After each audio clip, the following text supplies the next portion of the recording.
I have to be honest with you. The story did not get a lot of engagement.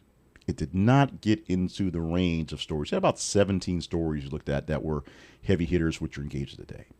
But as it got down to this last seven that we picked in there, and we were kind of floating around literally two stories to kind of put in for that eighth story, I scrolled through the entire list again and saw a few that just jumped out at me. And this is the one that we're going with.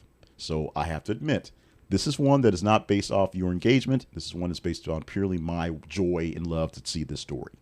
Hopefully you'll see the joy and love of it because we need some joyful, loving stories.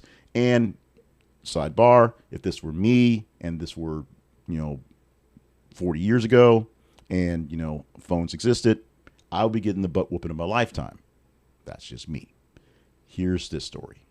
An 8-year-old boy from Lexington, Kentucky, unintentionally ordered approximately 70,000 Dum-Dums, 70,000 lollipops using his mother's phone, resulting in a surprise delivery of a $4,000 charge to Mama.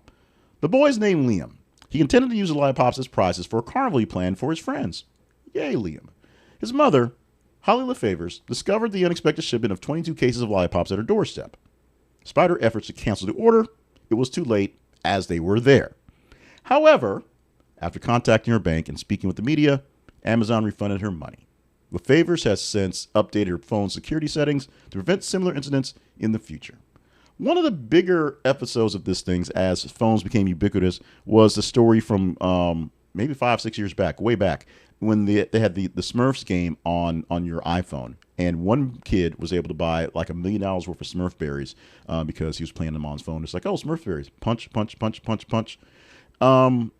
Yeah, they reversed those charges too. So this is a good story. This is a great story. And this is not a case where Liam got away with something. He had a great intention, didn't quite understand what was going on. That's why, toddlers should not be allowed to use phones and do commerce. They can't enter in contracts and all. But this is a fun story where lessons were learned. And as I said, if this was my lesson to learn, the butt whooping of a lifetime, one of many, and one of many in succession for this one in particular, would have been engaged for this story here. Liam, thank you so much for having the heart to be a good guy. Lisa, or Holly, thank you so much for having the heart to, not kill your child. And Amazon, thank you so much for being good sports in this one.